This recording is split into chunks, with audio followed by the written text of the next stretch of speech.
నమస్తే welcome to four sides political thought నేను మీ వాసుదేవన్. ఆంధ్రప్రదేశ్లో చోటు చేసుకుంటున్న డెవలప్మెంట్స్, ప్రత్యేకించి జనసేనలో అంతర్గతంగా జరుగుతున్న పరిణామాలు రాష్ట్రంలో ప్రధాన రాజకీయ పక్షాలను ఒక కుదుపు కుదిపేస్తున్నాయి. ఈ కుదుపు ఎక్కువగా తెలుగుదేశానికి, అలాగే నష్టం ఎక్కువగా జనసేనకి కనిపిస్తున్నట్టుగా చాలా స్పష్టంగా అక్కడ జరుగుతున్న డెవలప్మెంట్స్ని బట్టి మనం అసెస్ చేసుకోవచ్చు. ఈ అంశానికి సంబంధించి డిబేట్లో మనతో పార్టిసిపేట్ చేస్తున్నారు మండలనేని శ్రీనివాస్ గారు, జనసేన డెవలప్మెంట్ ఫోరం కన్వీనర్. మిగిలిన గెస్టులు మరి కాసేపట్లో జాయిన్ అవుతారు. నమస్తే శ్రీనివాస్ గారు. నమస్కారం అండి. సో చూసాం కదండి, హరిరామజోగయ్య గారు లేఖాస్త్రాలు చూశారు. ఆ రోజు తాడేపల్లిగూడెం సభ అయిపోయిన తర్వాత ఒకే ఒక లైన్, వాళ్ళ కర్మ అని ఒక లైన్లో వదిలేశారు. తర్వాత 4 పేజీల లెటర్ రాశారు. రాస్తూ ఆయన అన్నది చేసిన వ్యాఖ్య ఏంటంటే, చివరి ప్రాణం ఉన్నంత వరకు జనసేనలో ఉంటాను, చనిపోయేంత వరకు జనసేనలో ఉంటాను. అవును, కానీ ఆయన చాలా దుర్మార్గంగా ట్రోల్ చేస్తూ వచ్చారు. ఎవరండి? స్పెసిఫిక్గా section of media, yellow media అనండి, ఇంకో మీడియా అనండి, సోషల్ మీడియాలో కూడా పని కట్టుకొని ఒక 150-200 యూట్యూబ్ ఛానల్స్ కూడా ఆయన టార్గెట్. 88 ఏళ్ల వయసులో, వృద్ధాప్యంలో ఆయనకి ఈ రకమైన బాధాకరమైన పరిస్థితి ఎదుర్కోవటాన్ని ఎలా చూస్తాను? అందరికీ నమస్కారం. ఫోర్ సైడ్స్ ప్రేక్షకులందరికీ, యాజమాన్యానికి అందరికీ నమస్కారం.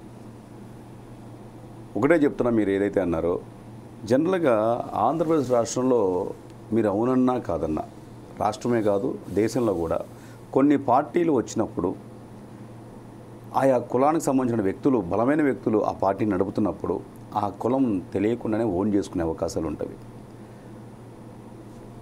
మనకు ఎప్పుడైతే స్వతంత్రం వచ్చిన దగ్గర నుంచి కూడా రెడ్డి సామాజిక వర్గం నుంచి ఈ తర్వాత కమ్మ సామాజిక వర్గానికి ఏదైతే నాయకత్వాన్ని బలపరిచే విధంగా రాష్ట్రం ఏలుబడిలోకి వచ్చిందో, ఆ తర్వాత అధికంగా ఉన్నటువంటి ఏ వర్గం అయితే ఉందో ఆ వర్గానికి ఒక ప్రతినిధిగా ఒక పార్టీ రూపంలో వచ్చినప్పుడు జోగయ్య గారు లాంటి వాళ్ళు పెద్దలు కావచ్చు, ఎవరైనప్పుడు కూడా ఓన్ చేసుకునే అవకాశం ఉంటుంది. అదే కాపు వర్గం.